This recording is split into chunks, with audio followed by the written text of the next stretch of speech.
Hello friends, welcome to my channel. स्वागत है आपका मेरे चैनल पे। मैं हरप्रीत पटेल बात करूंगा आपसे इस वीडियो में चिंतन टॉपिक पर। इस वीडियो में हम लोग चिंतन का अर्थ, परिभाषाएं जो कि ट्रिक से पढ़ेंगे और चिंतन के प्रकार, स्वलीय चिंतन और यथार्थवादी चिंतन। और यथार्थवादी को बांटा गया है अभिसारी, अपसारी और आलोचनात्मक चिंतन में। तो आपको पता है अभिसारी और अपसारी कितना इंपॉर्टेंट है, तो वीडियो को पूरा देखिएगा। और अगर आपको वीडियो अच्छा लगे लाइक कर दीजिएगा, शेयर कर दीजिएगा। चैनल पर पहली बार आए हैं चैनल सब्सक्राइब कर लीजिएगा, बेल आइकन दबा दीजिएगा, जिससे कि आपको नई वीडियोस की नोटिफिकेशन समय से मिलती रहे। पिछले वीडियो अगर आप नहीं देखें, डिस्क्रिप्शन में आपको प्लेलिस्ट का लिंक मिल जाएगा और टेलीग्राम ग्रुप से जुड़ जाइएगा, जिससे आप पीडीएफ डाउनलोड कर सकते हैं मेरे नोट्स की। तो शुरू करते हैं आज का अपना टॉपिक, चिंतन यानी थिंकिंग। तो शुरू करते हैं अपना चैप्टर चिंतन यानी थिंकिंग।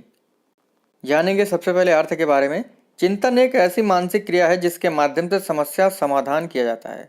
चिंतन सभी प्राणी करते हैं, चाहे वो मनुष्य हो या जानवर। तो कह सकते हैं कि चाहे मनुष्य हो या जानवर हो, समस्या समाधान के लिए जो भी मानसिक क्रिया करता है वो होता है चिंतन। आगे लिखा गया है, समस्या और समस्या समाधान के बीच की मानसिक क्रिया चिंतन कहलाती है। उदाहरण देता हूँ मैं आपको। जैसे मान लीजिए कोई सवाल दिया गया है 4+5, ये क्या है? ये प्रॉब्लम है। और समस्या समाधान यानी 9 उत्तर लाने के लिए इसके बीच में जोड़ की मानसिक क्रिया की गई। तो समस्या और समस्या समाधान के बीच की मानसिक क्रिया थिंकिंग कहलाती है, या कह सकते हैं चिंतन कहलाती है। तो मेनली चिंतन क्या है? समस्या समाधान के लिए किया जाने वाला मानसिक प्रयास जो है चिंतन होता है। तो लिखा है, चिंतन को देखा नहीं जा सकता है, इसे हम व्यवहार के आधार पर परोक्ष रूप से जान सकते हैं। इसी वजह से चिंतन को अव्यक्त मानसिक प्रक्रिया भी कहते हैं।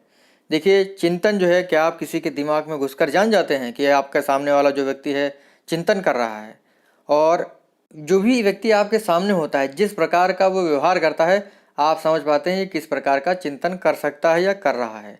तो चिंतन जो है दिखाई नहीं देता है, इसी वजह से इसे अव्यक्त मानसिक प्रक्रिया भी कहते हैं। अब जानेंगे परिभाषाओं को ट्रिक के माध्यम से। वीडियो को पूरा देखेगा और वीडियो आपको अच्छा लगेगा और आपको समझ में भी आएगा। देखिए, परिभाषाएं हैं और बहुत ही महत्वपूर्ण परिभाषाएं हैं। पहली परिभाषा है सिल्वरमैन की। ये कहते हैं, चिंतन एक ऐसी मानसिक प्रक्रिया है जो हम लोगों को उद्दीपन तथा घटनाओं के प्रतीकात्मक चित्रण द्वारा किसी समस्या का समाधान करने में मदद करता है। देखिए, मैंने आपको बताया था चिंतन एक ऐसी मानसिक प्रक्रिया है जो समस्या को समाधान करता है, समस्या का समाधान करता है। तो उसी पर जो है, उसी प्रकार से सिल्वरमैन ने कहा है, चिंतन एक ऐसी मानसिक प्रक्रिया है जो हम लोगों को उद्दीपन तथा घटनाओं के प्रतीकात्मक चित्रण द्वारा किसी समस्या का समाधान करने में मदद करता है। देखिए, इसको कैसे याद करेंगे? सिल्वरमैन मतलब चांदी का आदमी। तो सिल्वरमैन जो है, चांदी का आदमी जो है, वो उद्दीपन और घटनाओं को प्रतीक के रूप में चित्रण करता है। इस तरीके से आप इस परिभाषा को याद कर सकते हैं। तो अगली परिभाषा है गैरेट महोदय की। ये कहते हैं, चिंतन एक प्रकार का अदृश्य व्यवहार है जिसमें सामान्य रूप से प्रतीकों का प्रयोग किया जाता है। गैरेट जो कहते हैं कि चिंतन में जो है प्रतीकों का, सिंबल्स का यूज होता है। इसको कैसे याद करेंगे इस परिभाषा को? गैरेट में रैट, रैट माने क्या होता है? चूहा। ठीक है, रैट माने चूहा होता है, इस प्रकार से इनके नाम में आ रहा है रैट, रैट माने चूहा। तो गैरेट जो है, रैट जो है, चूहा जो है, वो सामान्य रूप से अदृश्य होता है। इस तरीके से आप इस परिभाषा को याद कर सकते हैं। अगली परिभाषा है रॉस महोदय की। चिंतन मानसिक क्रिया का ज्ञानात्मक पहलू है। वेरी वेरी इंपॉर्टेंट परिभाषा है ये, एग्जाम में काफ़ी बार पूछी गई है। रॉस ने कहा है, चिंतन मानसिक क्रिया का ज्ञानात्मक पहलू है। तो इसको कैसे याद करेंगे? मानसिक ज्ञान हमें रास नहीं आता। किसी को मानसिक ज्ञान रास नहीं आता है, किसी को किताबें पढ़ना अच्छा नहीं लगता है, जो भी टिपिकल होती है, जैसे गणित की है, साइकोलॉजी की पुस्तक है, तो पढ़ना लोगों को अच्छा नहीं लगता है। तो मानसिक ज्ञान रास नहीं आता है। इस तरीके से आप इस परिभाषा को याद कर सकते हैं। अगली परिभाषा है कागन और हेमैन की। ये कहते हैं, प्रतिमाओं, प्रतीकों, संप्रत्ययों, नियमों एवं अन्य मध्यस्थ इकाइयों के मानसिक जोड़ तोड़ को चिंतन कहा जाता है। एक बार फिर से पढ़ लेते हैं। कागमैन तथा हेमैन ने कहा है, प्रतिमाओं, प्रतीकों, संप्रत्ययों, नियमों एवं अन्य मध्यस्थ इकाइयों के मानसिक जोड़ तोड़ को चिंतन कहा जाता है। रट लीजिएगा इस परिभाषा को। इसको कैसे याद करेंगे? कागन में गन आता है, गन माने बंदूक होता है, और हे मैन मीन्स हे आदमी। तो हे मैन जो है वो गन जो है गन के पार्ट जो है अलग अलग हो जाते हैं, तो गन के प्रतिमाओं, प्रतीकों और संप्रतियों को जोड़ तोड़ देता है। हे मैन जो है कागन मतलब गन के पार्ट्स को यानी प्रतिमाओं को, प्रतीकों को, संप्रतियों को जोड़ तोड़ देता है। इस तरीके से आप लोग इसे ध्यान रखिएगा। चिंतन एक अप्रकट व्यवहार है, यानी चिंतन दिखाई नहीं देता है, जिसकी वजह से ये अप्रकट व्यवहार है। और चिंतन में जो है प्रतिमाओं, प्रतीकों और संप्रतियों का प्रयोग होता है। इस चीज़ को आप लोग ध्यान रखिएगा। और भी एक बात ध्यान रखिएगा, चिंतन जो है वो मध्यस्थ प्रक्रिया है, ठीक है, मीडिएट प्रोसेसिंग है। जैसे मान लीजिए समस्या और समाधान के बीच जो है एक मध्यस्थ प्रोसेस तो होती है, तो जो चिंतन है वो मध्यस्थ प्रक्रिया है, ठीक है। तो ये होती हैं परिभाषाएं और अर्थ। आगे बढ़ते हैं, जानेंगे चिंतन का स्वरूप, चिंतन का, थिंकिंग का नेचर क्या है। देखिए हम्प्रे के अकॉर्डिंग, हम्प्रे ने चिंतन के स्वरूप को बताने के लिए निम्नलिखित तथ्य बताए हैं। ये कहते हैं चिंतन समस्या आने पर प्रारंभ होता है। जैसे ही आपके सामने कोई प्रॉब्लम आती है, आप जो है थिंकिंग करना स्टार्ट कर देते हैं, सोचना प्रारंभ कर देते हैं। चिंतन में पूर्व अनुभव सम्मिलित होते हैं। देखिए थिंकिंग में पूर्व अनुभव सम्मिलित होते हैं। अगर आपके सामने कोई समस्या आ जाती है जो पुरानी समस्या से मिली जुली हुई होती है, तो आप पुराने अनुभव भी यूज कर लेते हैं। चिंतन में भाषा का काफ़ी महत्व होता है। अगर आप टेंशन में होते हैं, कुछ सोच रहे होते हैं, तो अपने मन में ही बोलने लगते हैं, तो चिंतन में भाषा का काफ़ी महत्व होता है। अगला है, चिंतन में प्रतीक और प्रतिमाओं का प्रयोग होता है। चिंतन में जो है प्रतीक और प्रतिमाओं का प्रयोग होता है। इस चीज़ को आप लोग ध्यान रखिएगा। तो ये होता है हमारा चिंतन का स्वरूप। आगे जानेंगे चिंतन के प्रकार। बहुत ही महत्वपूर्ण पॉइंट है आपके लिए। देखिए जिम्बार्डो तथा रुक ने चिंतन को दो भागों में बांटा हुआ है। स्वली चिंतन, आवस्टिक थिंकिंग, और यथार्थवादी चिंतन यानी रियलिस्टिक थिंकिंग। तो इनको पढ़ेंगे, बहुत ही महत्वपूर्ण है ये, क्योंकि यथार्थवादी चिंतन को अभिसारी, अपसारी और आलोचनात्मक चिंतन में बांटा जाता है, जो एग्ज़ाम में काफ़ी बार पूछा भी जाता है। तो वीडियो को पूरा देखिएगा, लाइक कर दीजिएगा अगर आपको वीडियो अच्छा लगे। देखिए स्वली चिंतन क्या होता है, सबसे पहले इसको जानेंगे, यानी आवस्टिक चिंतन क्या होता है। काल्पनिक विचारों और इच्छाओं की अभिव्यक्ति करता है स्वली चिंतन। स्वप्न चित्र और अभिलाषा कल्पित चिंतन आदि सभी स्वली चिंतन के उदाहरण होते हैं। खास बात इसमें यह है कि इसमें समस्या का समाधान नहीं हो पाता है, जो स्वली चिंतन होता है। देखिए स्वली चिंतन जो होता है वो स्वप्न पर आधारित होता है, कल्पनाओं पर आधारित होता है और इच्छाओं पर आधारित होता है। जैसे आप इंटर पास कर लेते हैं, आप सोचते हैं कि हमारे पास फरारी कार होगी, एप्पल का आईफोन होगा, एप्पल का लैपटॉप होगा, हमारे पास आईफोन होगा, और अच्छे अच्छे जूते होंगे, अच्छे अच्छे कपड़े होंगे, अच्छे अच्छी बाइक्स होंगी, अच्छी अच्छी कार होंगी। तो मतलब कल्पनाएं करते हैं आप, दीवा स्वप्न देखते हैं, तो ख्याली पुलाव पकाते हैं स्वली चिंतन में। तो यही कह सकते हैं। और इंटर के बाद आप ये अपनी सभी चीज़ें पूरी कर सकते हैं, नहीं पूरी कर सकते हैं कि आपके पास महंगी महंगी कार हो, फ़ोन हो, ये जो है ख्याली पुलाव आप पकाते हैं। तो स्वली चिंतन ऐसा चिंतन होता है जिसमें जो है कल्पनाएं आप करते हैं और इसमें जो है समस्या का समाधान नहीं हो पाता है।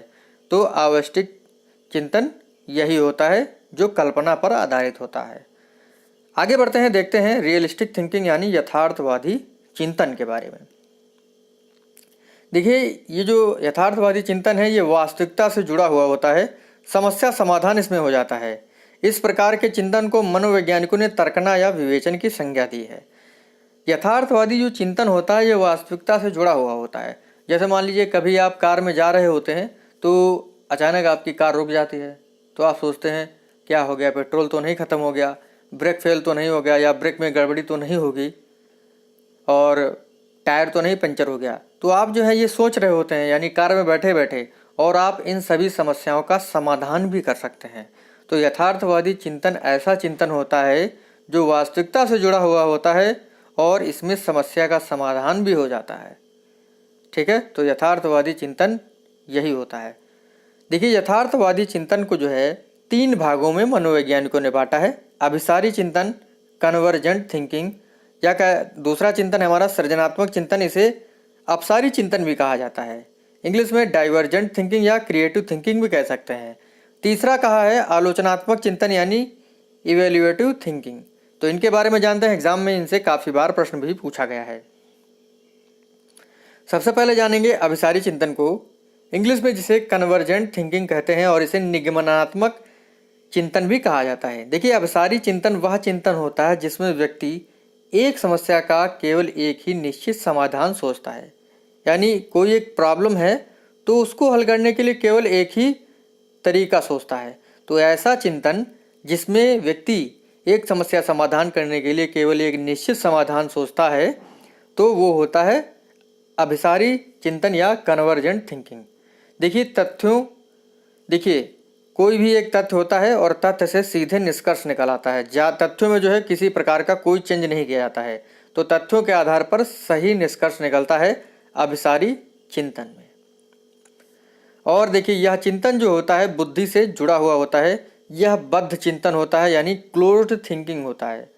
उदाहरण के लिए जैसे 2 + 3 का योग 5, यानी मैंने अभी आपको बताया कि किसी समस्या को समाधान करने के लिए केवल एक निश्चित हल होता है, उसका केवल एक निश्चित वे होता है उसका। तो देखिए 2 + 3 5, इसका क्या समाधान है? केवल जोड़ समाधान है ना, घटाना तो समाधान नहीं है।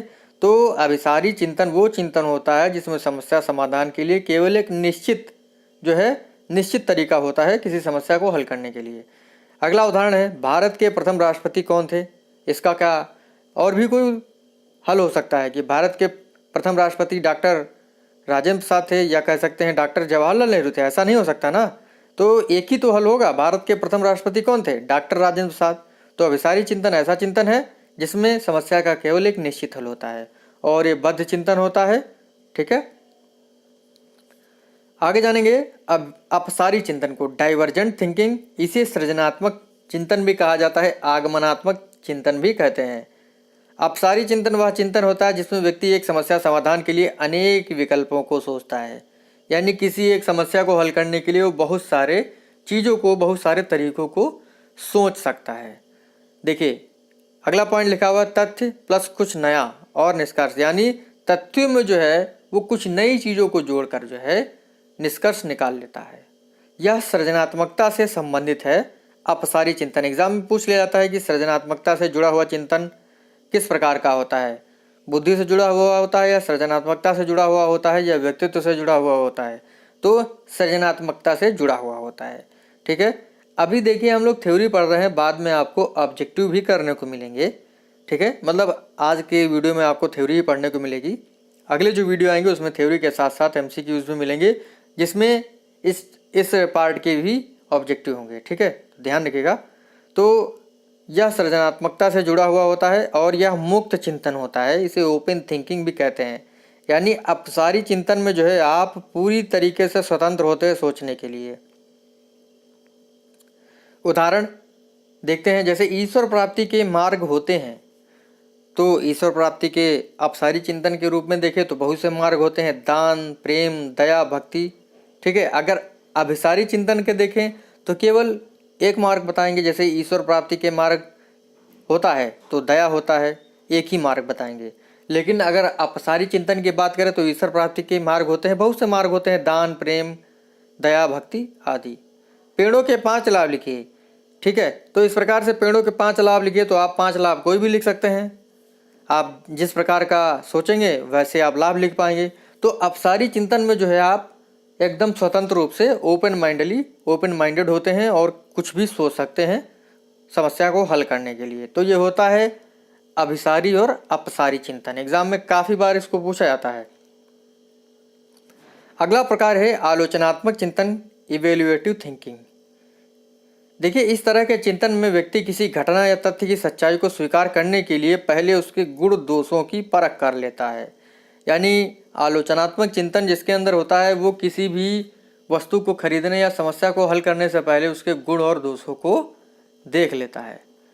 ठीक है, तो आप समझ गए होंगे आलोचनात्मक चिंतन को। और आलोचनात्मक चिंतन जिसके अंदर नहीं होता है वो वस्तुओं के गुण और दोषों को अच्छे से नहीं जान पाता है, और जिसके अंदर होता है वो समस्या को अच्छी तरीके से जान पाता है। जैसे आप मार्केट में सब्जी लेने जाते हैं, अगर आपके अंदर जो है इवेल्युएटिव थिंकिंग नहीं होगी तो आप जो है बाज़ार में जो सब्जी बेचने वाला होगा उससे कहेंगे भैया भिंडी दे दीजिए हमें, और आपको पता ही नहीं है कि उसके गुण क्या होते हैं, कौन सी भिंडी अच्छी होती है, कौन सी भिंडी ख़राब होती है।